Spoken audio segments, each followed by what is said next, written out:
ఓం శ్రీ గురుభ్యో నమః. శ్రీపాద శ్రీవల్లభాయ నమః. దత్తాత్రేయ పరబ్రహ్మణ్యై నమః. శ్రీకృష్ణ పరబ్రహ్మణ్యై నమః. ఓం శ్రీ గణేశాయ నమః. శ్రీ గురుదత్తాయ నమః. శ్రీ సరస్వత్యై నమః. శ్రీ గురు చరిత్ర సప్తాహ పారాయణం 4వ రోజు 31వ అధ్యాయం. పతివ్రత ధర్మములు. నామధారక ఇది అపూర్వము. యోగీశ్వరుడు కారుణికుడై స్త్రీ ధర్మములను పలికెను అని సిద్ధుడు వానికి తెలిపెను. ఆమెకు గురువు ఇట్లు బోధించెను. ఓ సాధ్వి, ఈ ఆచారములు భవసాగరమును తరింపచేయును. భర్త జీవించి ఉన్న సమయమున ఆచరింపవలసిన నారీ ధర్మములను, భర్త మరణించిన తరువాత ఆచరింపవలసిన నారీ ధర్మములను చెప్పెదను. స్కాంద పురాణమందలి కాశీఖండమున మిక్కిలి విస్తృతముగానున్న ఈ స్త్రీ ధర్మములు బహువిధములు. వానిని ఏకాగ్రమైన మనస్సుతో ఆలకింపుము. కాశీనగరమందు మహాముని అయిన అగస్త్య మహర్షి నివసించుచుండెను. లోపాముద్ర అగస్త్యుని పత్ని. ఆమె మహాసాధ్వి, ప్రాజ్ఞురాలు. ఈమె పతివ్రత శిరోమణి. ఆ దంపతులు కాశీపురమునకు అలంకారములై ధర్మమునాచరించుచుండిరి. అగస్త్యునకు వింధ్యమను మహాశైలము శిష్యుడు.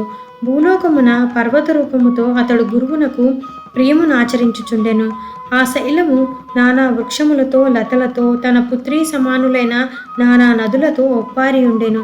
ఒకప్పుడు బ్రహ్మర్షి అయిన నారదముని పర్యటించుచు ఆ పర్వతము కడకు వచ్చెను.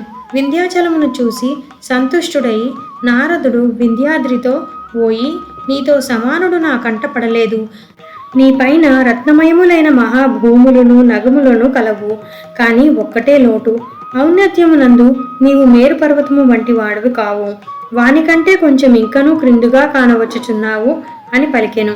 నారదుడిట్లు పలికినంతనే వింధ్యాపర్వతము కోపగించెను. క్షణకాలములో మేరువును తుచ్చముగా చేయు యత్నముతో పెరుగునారంభించెను. అట్లు పెరుగుచున్న వింధ్యమును సూర్యమండలమునకు సముఖముగా వచ్చి క్రమముగా సూర్యుని దాటి స్వర్గభవనమైన అమరావతిని దాటిపోయెను. వింధ్యమును దక్షిణ భాగమున ఎల్లప్పుడూ అంధకారం ఏర్పడెను. సూర్యకిరణములు ఆ దక్షిణ ప్రాంతమున ప్రవేశింపలేకపోయెను. యజ్ఞాది కర్మలు ఉత్తములయ్యెను. ఋషులు సమావేశమై ఇంద్రుని భవనమును చేరి ఇంద్రునకు తెలియజేసిరి. ఆ అద్భుత వార్త విని ఇంద్రుడు క్రుద్ధుడై బ్రహ్మలోకమునకు చేరి బ్రహ్మకు నమస్కరించి వింధ్యా వృత్తాంతమును చెప్పెను. దేవేంద్రునితో బ్రహ్మ, అగస్త్యుడను బ్రహ్మవేత్తలందు శ్రేష్ఠుడు ఆ వింధ్యమునకు గురువు కాశీపరముందున్నాడు. వానిని దక్షిణ ప్రాంతమునకు పంపుము. అతడచ్చట ఆధారమై ఉండును. దక్షిణ భాగం ఇంతవరకు నిరాధారము కదా. కావుననే ఇంద్ర, అగస్త్యుని దక్షిణ దిశకు పయనింపచేయము.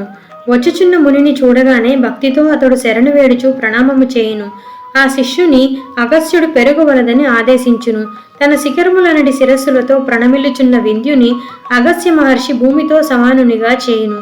కావున ఓ ఇంద్ర, నీవు కాశీనగరమునకు పొమ్ము, ఆలసింపవలదు. మునీశ్వరుని ప్రార్థించి అగస్త్యుని దక్షిణ దిగ్యాత్రకు ప్రోత్సహింపము అని బ్రహ్మ బోధించెను. వెంటనే దేవనాథుడు బ్రహ్మకు నమస్కరించి ప్రణామమయ్యి దేవతలను బృహస్పతిని వెంటబెట్టుకొని అవిముక్తపురి అయిన కాశీని చేరెను. దేవగురువైన బృహస్పతిని ముందు నిలిపి అగస్త్యుని దేవరాజు కలిసికొనెను. వచ్చిన సురులను చూసి అగస్త్యముని ఆర్ఘ్య పాదాదులొసిగి భక్తితో పూజించెను. దేవతాసహితుడైన బృహస్పతి ఉత్తముడైన అగస్త్యుని స్తుతించి పుణ్యకీర్తియు పతివ్రతయు అయిన లోపాముద్రను కొనియాడెను. బృహస్పతి అచట చేరిన సురులను చూసి, ఓ దేవతలారా, లోపాముద్రతో సమానురాలైన పతివ్రత మరి ఒకటి లేదు.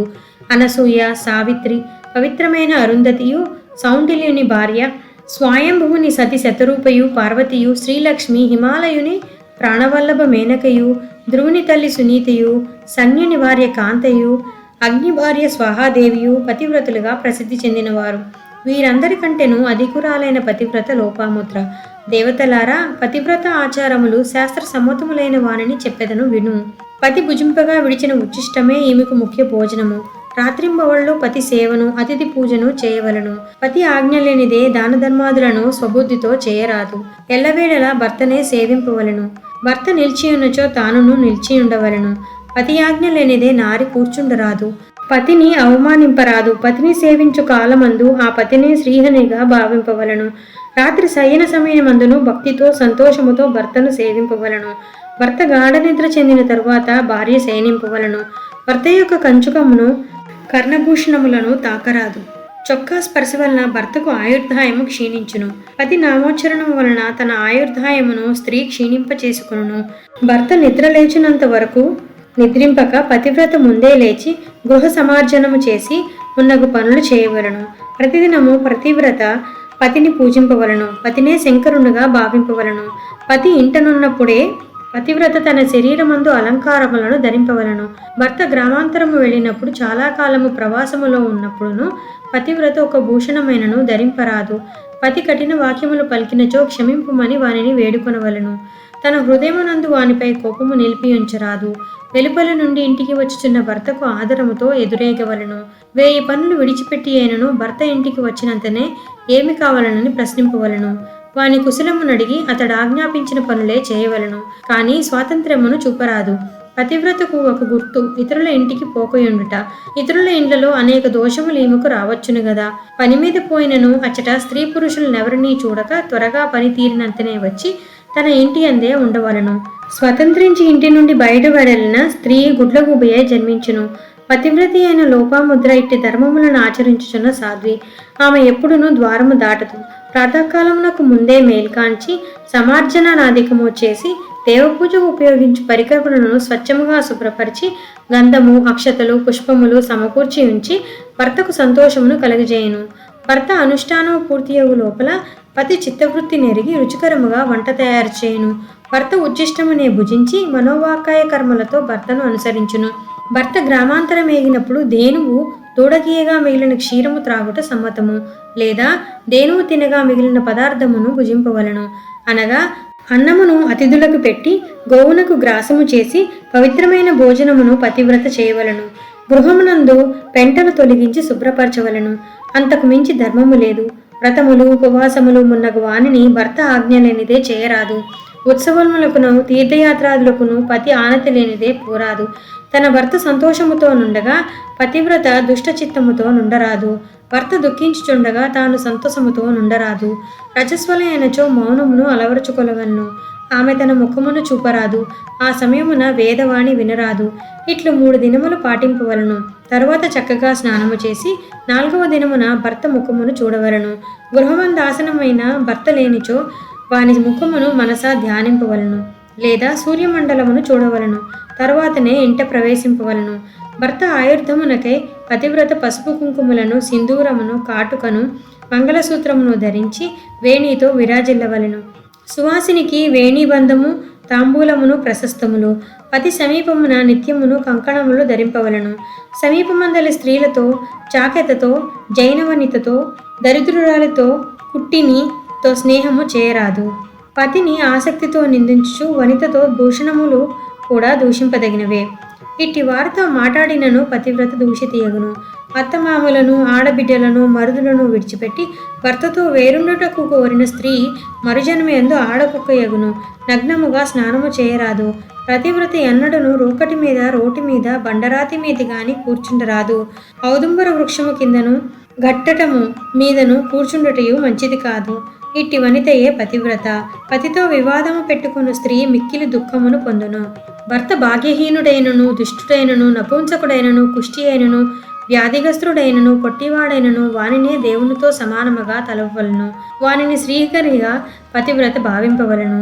భర్త అనుసరించు పతివ్రతయే పరమేశ్వరునకు ప్రీతిపాత్రురాలు. పతికి ఇష్టమైన వస్త్రములను, భూషణములనే ధరింపవలను. భర్తకు దుఃఖము కలిగినప్పుడు సతి భూషణములను ధరింపరాదు. తనకు అలంకారములు కావలనను కోరిక కలిగినచో ఆ సంగతి తన మాటలతో చెప్పరాదు. కన్యల ద్వారా, పుత్రుల ద్వారా చెప్పించవలను. సన్నిధిలో ఎవరునూ లేనప్పుడు ఆ వాంఛమును స్వయముగా తెలుపరాదు. ఇది నాకిప్పుడే ఇమ్మని అప్పుడు అడగకూడదు. సతికి పతి వలన లాభించిన దానితో సంతసింపవలను. సమర్థులను, ధనవంతులు అయిన వారిని చూసి తన పతిని నిందింపరాదు. యాత్రికులను చూసి యాత్ర చేయవలనను వృద్ధురాలైనను వాంఛింపరాదు. పతి సేవయే సతికి యాత్ర.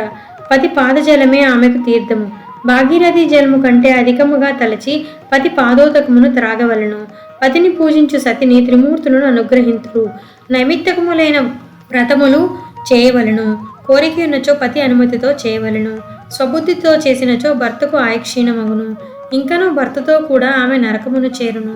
భర్తపై కోపగించి ప్రత్యుత్తరం ఇచ్చినచో ఆడకుక్కయే తర్వాత ఆడ నక్కయే గ్రామ సమీపమున ఉండును. ప్రతిదినము పతి పాదములను ప్రక్షాళించి ఆ నీరును త్రాగవలను.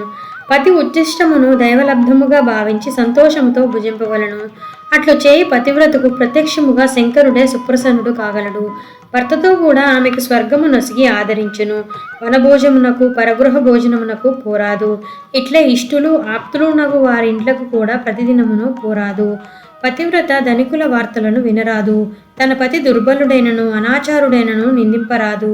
అతడు దుశ్శీలుడైనను వానిని నింద చేయరాదు. వానిని లక్ష్మీపతితో సమానునిగా చేసి ఎల్లప్పుడూ భావింపవలను. అత్తమామల ఎదుట గట్టిగా మాట్లాడరాదు. పతి ఎదుట విశేషముగా హాస్యములాడరాదు. కోపగించి భర్త తనను కొట్టునప్పుడు చావుమని నిందించిన వనిత మరిజన్మలో వ్యాఘ్రి అయి అరణ్యములో మహా కష్టము అనుభవించును. పరపురుషుని వాంఛతో చూసిన స్త్రీ మరుజన్మలో పుట్టు గురుటి అగును. భర్త భుజింపకియే భుజించు నారి ఆడుపంది అగును. ఆ పాపం వలననే గబ్బిలము చెట్టు నుండి తలక్రిందులుగా వేలాడుచు తన మలమును తానే తినుచుండును. తన పతి సన్నిధిలో కోపముతో నిష్ఠూరోలాడుతూ ఆమె రాబోవు 7 జన్మలలో మూగయ్యై దరిద్రపాతతో దక్కించును. సవతితో జగడములాడు ఆమె 7 జన్మల యందు దౌర్భాగ్యమును పొందును. స్వబుద్ధితో మరి ఒక స్త్రీ భర్తను చూసి ఆమె అవయవిహీనురాలగును. కామకాంక్షతో అట్లు చూసి ఆమె హీనగృహమున దారిద్ర్యమును అనుభవించును. కావున పరపురుషుని చూడరాదు. ఇంటికి వచ్చు భర్తకు సంతోషముతో ఎదురేగి పాదములు కడిగి విసునుకర్రతో విసిరవలను. పాద సంవాహనము చేయుచు మృదుభాషణము చేయవలను. భర్త సంతోషించిన త్రిమూర్తులను సంతసించెదరు. ఇష్టబంధువులు ఆప్తులు సోదరులు తల్లిదండ్రులు కూడా ఇచ్చినది ఏమీ లేదు. భర్త ఒక్కడే ప్రత్యక్షముగా ఐహికమును పరోక్షముగా ఆముష్కమును నొసగును. గురువు దైవము తీర్థము సర్వమును పతియే నాకను చిత్తము కలదే పతివ్రత. భర్త జీవించి ఉన్నంత వరకు స్త్రీ పవిత్రురాలు పతివ్రత. భర్త మృతి చెందగానే ఆమె ప్రేతము వలె అస్పృశ్యురాలు. పతిలేని స్త్రీని ఎల్లప్పుడూ అమంగళము అంటి ఉండును. సంతానము లేని స్త్రీ విధవ అయినచో ప్రేతము కంటే ఎక్కువ హీనురాలు. గమనేచ్ఛతో బయలుదేరి వారి ఎదుట విధవ ఎదురు వచ్చినచో ఆ పయనించు వానికి మరణము నిశ్చయమైనది. ఆ వచ్చిన విధవ కృతప్రతి అయినచో శుభమే యగును. ప్రయాణము చేయవానికి తల్లి విధవ అయినను ఎదురు వచ్చినచో పుత్రునకు శుభమే యగును. పుత్రవర్జితమైన వారి నమస్కారమునకు కూడా యోగ్యురాలు కాదు. అపుత్రకి అయిన విధవు నుండి ఆశీర్వచనము కూడా పొందరాదు. అది అమంగళకరమే. ఆమె శపించినను మరణమే. కావున అట్టి అపుత్రకి అయిన విధవను మాట్లాడింపరాదు. వైభవమేలా దేహమేలా స్త్రీకి భర్తయే సుఖము. మేఘముతో మెరుపు వలె చంద్రునితో వెన్నెల వలె పతితో పతివ్రత అస్తమింపవలను అను సహగమనము శృతులందు స్మృతులందును పేర్కొనబడినట్టి మహాధర్మము. సహగమనము వలన తనతో 42 తరముల కులము ఉద్ధరింపబడును. భర్త మరణింపగా సహగమనము చేయు సతికి అడుగడుగునకు ఒక్కొక్క అశ్వమేధ యాగము చేసిన ఫలితము వచ్చును. భర్త పాపాత్ముడైనను మృతుడై యమకింకురులు చే కొనిబడబోచున్నను నరకమును చేరు లోపల పతివ్రతయై వాని భార్య సహగమనము చేసినచో డేగ సర్పమును ఆకాశమునకు ఎగురు వేసుకొని పోయినట్లు ఆ మృతపాపి అయిన భర్తను స్వర్గమునకు కొనిపోవును. ఆమె సహగమనము చూసిన యమదూతలు భీతులై ఆమె భర్తను విడిచి భీతులై దూరముగా పోవచ్చు యమాలయమును చేరెదరు. ఆ సువాసిని అయిన పతివ్రతను విమానమందు కూర్చుండబెట్టుకొని సురాంగణులు నీరాజనమిచ్చి త్వరితముగా స్వర్గమునకు కొనిపోవుదురు. యమును చూసి భయపడుట కంటే పతివ్రతను చూచుటకే మనకు భయం ఎక్కువ అని యమదూతలందరూ. సూర్యుడు పతివ్రతను చూసి భయపడి మెల్లమెల్లగా తన తాపమును తగ్గించుకొనును. అగ్ని కూడా భీతుడై ఉష్ణమును విడిచి పతివ్రతకు శీతలమగును. నక్షత్రముల గుంపు కూడా తమ స్థానమును ఈమె హరించునని భయపడును. ఇట్లు భర్తతో స్వర్గము చేరిన పతివ్రత ఆ స్వర్గమందే ఉండును. ఇట్లు సాధ్వి సహగమనము వలన స్వర్గసుఖమును భర్తతో స్థిరముగా అనుభవించుచు దేవరూపమున హర్షముతో నుండును. 3.5 కోటుల కేశములు సహగమనము నందు అగ్ని కర్పించిన పతివ్రత ఒక్కొక్క కేశమునకు 100 కోటి సంవత్సరములు వంతున సంతోషముతో భర్తతో కూడి స్వర్గలోకమునందుండును. భర్తతో సహగమనము చేసినందువలన పతివ్రత తన వంశమునందు జన్మించిన 21 తరములకు భర్త వంశమునకు చెందిన 21 తరములకు ఉభయ కులములందు 42 తరముల వారికి స్వర్గప్రాప్తి కలుగజేయను. ఆ పతివ్రతను కన్న తల్లిదండ్రులు ధన్యులు. ఆమె భర్తయు ధన్యుడే గదా.